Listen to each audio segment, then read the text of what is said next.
राधे राधे दोस्तों, स्वागत है आप सभी का एक बार फिर से। दोस्तों, अगर आप अपनी लाइफ में कुछ नया सीखना चाहते हैं तो चैनल को सब्सक्राइब कर बेल आइकन को जरूर दबाएं। दोस्तों, ज्येष्ठ मास की कृष्ण पक्ष की एकादशी को अपरा एकादशी का व्रत रखा जाता है। शास्त्रों में इसे परम कल्याणकारी व्रत बताया गया है। इस व्रत को रखने से भगवान विष्णु माँ लक्ष्मी की कृपा से सभी कष्टों और दुखों से मुक्ति मिल जाती है। सभी मनोकामनाएं जल्द ही पूर्ण हो जाती हैं। शास्त्रों के अनुसार अपरा एकादशी का व्रत करने और इस दिन विधि विधान से भगवान लक्ष्मी नारायण का पूजन करने से अपार धन की प्राप्ति होती है और जीवन भर धन की कमी नहीं रहती। दोस्तों, इस बार अपरा एकादशी का व्रत 16 मई दिन सोमवार को रखा जाएगा। इस व्रत के बारे में भगवान श्री कृष्ण ने स्वयं धर्मराज युधिष्ठिर को बताया था कि इस व्रत को करने से बड़े पापों का नाश हो जाता है। जो भी व्यक्ति इस व्रत को करता है उसे अपार धन तो प्राप्त होता ही है, साथ ही संसार में यश भी मिलता है। दोस्तों, आज की इस वीडियो में हम आपको एकादशी के इस शुभ संयोग पर करने वाला एक बहुत ही आसान और असरकारक उपाय बताने जा रहे हैं। इस उपाय को करने से भगवान लक्ष्मी नारायण की कृपा से धन संबंधी समस्याएं दूर हो जाते हैं। माँ लक्ष्मी की असीम कृपा प्राप्त होती है, जिससे घर में धन की कोई कमी नहीं रहती। घर में सुख समृद्धि बनी रहती है। भगवान लक्ष्मी नारायण की कृपा से जीवन में चली आ रही परेशानियां खत्म होती हैं और कष्टों से छुटकारा मिलता है। दोस्तों, यह उपाय आपको एकादशी की रात्रि को करना है, क्योंकि शास्त्रों में बताया गया है दिन की अपेक्षा एकादशी की रात्रि में की गई पूजा कई गुना अधिक पुण्य फलदायी होती है। इसलिए यह उपाय आप एकादशी पर संध्या काल के समय से रात में किसी भी समय अपनी श्रद्धानुसार कर सकते हैं। उपाय करने के लिए सबसे पहले स्नान कर स्वच्छ वस्त्र धारण करें। अगर आपने दिन में स्नान किया है तो उपाय करने से पहले आप अच्छी तरह से मुँह हाथ पैर धो लें और स्वच्छ वस्त्र पहनें। हो सके तो लाल या पीले रंग के वस्त्र पहनकर आप इस उपाय को करें। ध्यान रखें, काले या नीले रंग के कपड़े ना पहनें। अब दोस्तों, आप एक साबुत फूल वाली लौंग लें। जी हाँ दोस्तों, आपको इस बात का ध्यान रखना है कि लौंग साबुत होनी चाहिए, जिसमें फूल हो। टूटी हुई लौंग ना लें। और इस लौंग के साथ ही आप एक छोटी साबुत हरे रंग की इलायची ले लें। इलायची में भी आपको इस बात का ध्यान रखना है कि इलायची फटी हुई नहीं होनी चाहिए। आपको साबुत लौंग और इलायची लेनी है। अब आप इन्हें एक कटोरी में रख लें। अब अपने मंदिर के सामने आसन बिछाकर बैठ जाएं। अब आप भगवान श्री गणेश को प्रणाम करें। भगवान लक्ष्मी नारायण को प्रणाम करें। आप भगवान जी के सामने एक घी का दिया जलाएं और एक सुगंधित धूपबत्ती जलाएं। अगर आप संध्या काल पूजन के समय इस उपाय को कर रहे हैं तो पूजन के लिए जो आपने दिया जलाया है उसी दिए को जला रहने दें। उपाय करने के लिए आपको अलग से दिया जलाने की जरूरत नहीं है। दोस्तों, अब आप भगवान श्री हरि विष्णु माँ लक्ष्मी जी को हल्दी और कुमकुम से तिलक करें और भगवान जी को किसी फल मिष्ठान का भोग लगाएं। फल मिष्ठान ना हो तो शक्कर, मिश्री, बताशा आप किसी भी चीज़ का भोग लगा सकते हैं। भोग लगाने के पश्चात दोस्तों, ये जो लौंग और इलायची हैं इन पर भी आप हल्दी और कुमकुम से तिलक करें। अब आप यह लौंग और इलायची दोनों उठाएं और भगवान जी के चरणों से लगाएं। इसके पश्चात इन्हें आप अपने दाहिने यानी कि राइट हैंड में रखकर मुट्ठी में दबा लें और फिर भगवान विष्णु जी के 12 मंत्र ओम नमो भगवते वासुदेवाय का 11 बार जाप करें। मंत्र है ओम नमो भगवते वासुदेवाय।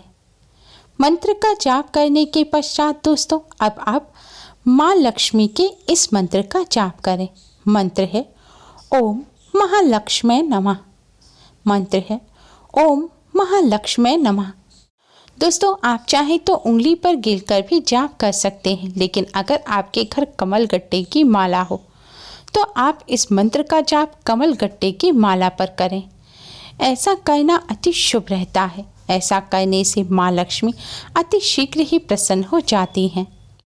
दोस्तों, मंत्र का जाप करते समय आपको बीच में बोलना नहीं है, यानी कि लगातार 108 बार आपको मंत्र का जाप करना है, तभी माला पूर्ण होगी। और यह भी ध्यान रखें, मंत्र का जाप करते समय आपको यह लौंग और इलायची अपनी दाहिने हाथ यानी कि राइट हैंड की मुट्ठी में दबाकर ही रखनी है। जाप पूरा होने के पश्चात अब आप यह लौंग और इलायची भगवान श्री हरि विष्णु माँ लक्ष्मी जी के चरणों से लगाएं और फिर भगवान विष्णु माँ लक्ष्मी जी के मंत्र से अभिमंत्रित इन लौंग और इलायची को आप एक पीले रंग के कपड़े में रखें। आपको एक छोटा सा पीले रंग के कपड़े का टुकड़ा लेना है, उसमें आपको यह लौंग और इलायची रखकर इसे सुई धागे की मदद से कपड़े को सिल देना है। आप एक छोटा ताबीज़ सा एक छोटा सा पाउच बना लीजिए और उसमें यह लौंग और इलायची रख लीजिए। अगर ना सिल सके तो आप कपड़े में गांठ बांधकर छोटी सी पोटली भी बना सकते हैं।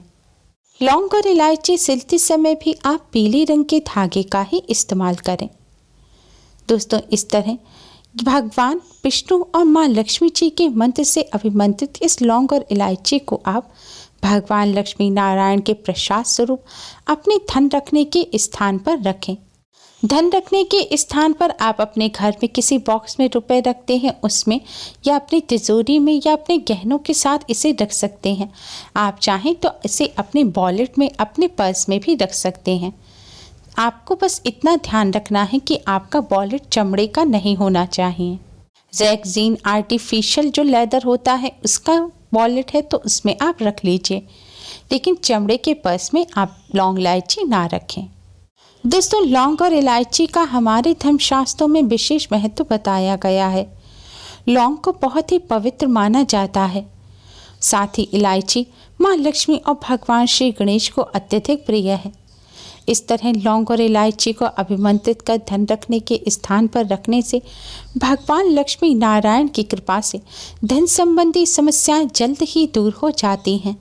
घर में फिजूल खर्ची होना बंद हो जाती है, जिससे घर में पैसा टिकने लगता है और धन की समस्या नहीं होती। धन आवक के नए मार्ग भी खुलते हैं, धन में बढ़ोतरी होती है, साथ ही घर में चली आ रही परेशानियां भी दूर होती हैं।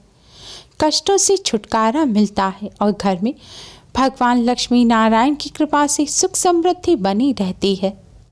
दोस्तों, इस लौंग इलायची की पोटली को आपको अपने धन रखने के स्थान पे ही रखा रहने देना है और अब जब एकादशी आए तब उस दिन आप इसे निकालें और फिर से पूजन में रख इसे अभिमंत्रित करें और फिर से अपने धन रखने के स्थान पर रख लें। दोस्तों, हर माह भी 2 एकादशी आती हैं। आपको हर एकादशी पर अभिमंत्रित करने की ज़रूरत नहीं है।